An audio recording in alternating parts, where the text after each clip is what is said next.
What's up everyone, it's Magic here, and today I have a new lens. Look at this, a new 85mm f1.4 lens. This is coming from Sirui. It's a full frame lens for Sony E mount with autofocus. I think this is the first full frame lens from Sirui with autofocus, and it comes at a really great price of $600, I believe. So I want to check it out. Obviously, I want to check it out because this is very interesting, and this is the new series Aurora, so I hope there'll be more of these lenses. So today, I'm going to put the recorder on top of my camera so you can see the performance of this lens. We're going to review the photos, a couple of comparison photos with the 85G Master version 1 and version 2, so you can get the idea of like where this lens kind of belong compared to the others. Let's go. And this is how it looks on my camera body. As you can see, it is pretty compact, and the camera body... Oh, and of course we're shooting Sony A7C-R, so we have the 61 megapixel file, so we can judge the sharpness and the quality of that lens. Okay, back to the voiceover magic. So as you can see, the lens is pretty compact. I want to say it's smaller than all the other 85 1.4 lenses. So on the side we have a custom button, an AF to MF switch, and on the right we have option to click or declick the aperture. The aperture that actually is very loose, like for my taste, like it's really easily accidentally to move from one aperture to the other or go from f16 to auto. The shooting experience is actually pretty great. I was like looking at the tracking and how well the lens is working, and seems like it's working really great, because I've had some lenses in the past that were not necessarily good at that. So when I was moving my subject to the edges of the frame, the lenses like Viltrox lenses would stop tracking, and this one, it actually did perform really well. As you can see, like location wise for this photo shoot, we chose a location that I can maximize the bokeh opportunity, so I can have like multiple things that are blurring interestingly in the background, and like, yeah, this is what we're getting out of this. And actually at this point, you might notice we're changing the location in a moment, and here it is.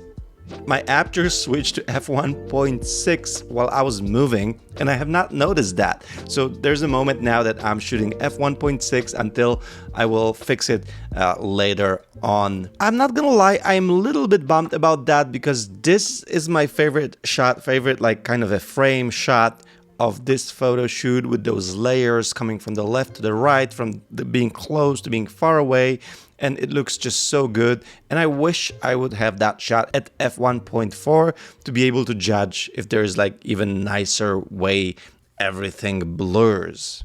Also, you guys keep asking how I record my camera like this. So this is what I'm using. I'm keep answering. This is Axon CMO, so I can use my iPhone to record what is on screen on my Sony cameras. So you connect HDMI cable to the device. It has to be battery powered. You turn this on, and the second cable goes to your iPhone. You start the app, and voila, you have the screen of your camera here. You can either set it to see everything, you know, that is on the camera screen, which I'm using because I want to show you guys how the autofocus works and so on. So I need you guys to see all of this, but you can also just see the clean HDMI preview here and have all the settings on your camera screen if you prefer this way. Axon CMO, like great for content creation like this, great for showing how the camera works and lenses. So let's look at the images now, and all of these photos are edited with my Magic Cadabra presets, but then I did process them through Aperty to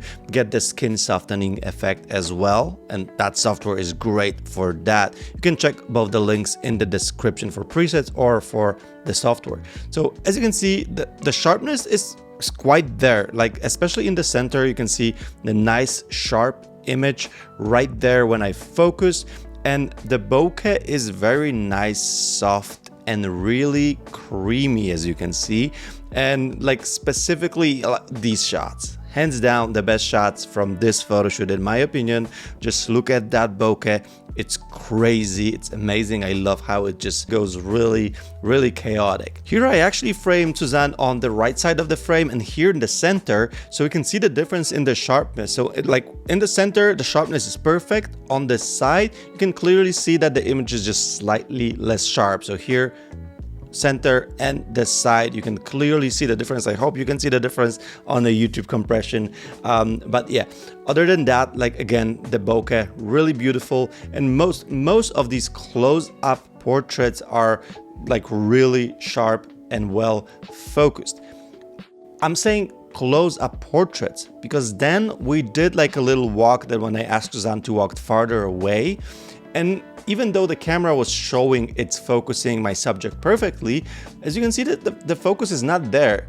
The focus is kind of back here on the shoe, and this is kind of situation that repeats in the series of these images where she is farther away from me, that the camera was telling me it's focused, and I can clearly see that the sharpness is not exactly where it was supposed to be, and like judging by the grass element, I can kind of tell that the lens is front focusing. This is obviously a sample lens and pre-production model, and I've been told that they're working on a fix on many of these aspects. I know some other reviewers had more glitches and problems, which I did not encounter at all, so I had no issues in terms of how the lens is working on the camera, and this is the only kind of problem I found. And then again, I did a couple more of these close-up portraits.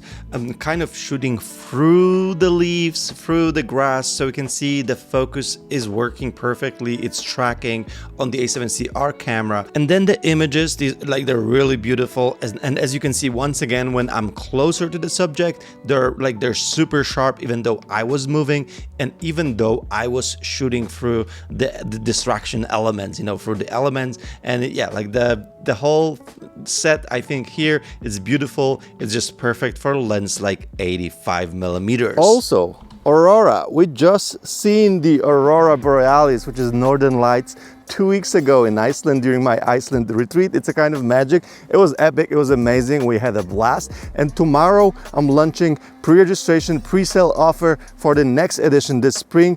Make sure to check out the link in the description if you want to sign up for the wait list and to be the first one to be notified about it. It's going to be epic. 12 people, 4 nights. Believe me, you want to be there with me. Okay, and this is a time for comparisons. I put the camera on the tripod, I chose the location so we can judge the bokeh differences, and I tried 3 lenses, 85 G Master version 1, 85 G Master version 2, and the Aurora lens. So here on the left you have Sirui lens, and on the right you have G Master version 1, and you can see the difference in terms of the white balance. So the Sirui lens is warmer, but then the sharpness itself at the subject is pretty comparable. You will see some more chromatic aberration on a G Master version 1, and the bokeh, I want to say, is very similar, but then again, like Sirui has it slightly smoother. That's how I feel, at least. So you can judge yourself by looking at these images. I feel like Sirui is a little more smooth. And now on the right, we have G Master version 2. And I hope you can see that, because I can clearly see how much more G Master 2 is sharp. The sharpness difference is like extremely in favor to the G Master version 2, but then also the price difference is huge as well. And the bokeh, the smoothness is again on the side of the Sirui lens. It's more smooth. The whole background is just more creamy. One more image and kind of the same result, so warmer end on the Sirui lens, and maybe like I'll frame it differently. The G Master version 1 is just slightly cooler, because the warm image of the G Master version 2 is very similar to Sirui, and you'll see the same thing. The sharpness pretty comparable with the Sirui lens and the G Master version 1, and then the sharpness of G Master 2 just blows those two out of the water, and then the bokeh is just more creamy on the Sirui lens. So that's 85mm f1.4 Aurora lens from Sirui. You saw the photos, you can judge it yourself and make a decision, but for this amount of price, I think like the lens have a really good position for beginner photographers that don't want to spend as much money for G Master lenses yet or don't need top-notch lenses, but they just want 85-1.4 with a very beautiful, nice image. Make sure to check the links in the description and let me know down in the comments what do you think about it, and I see you guys in the next videos. Bye.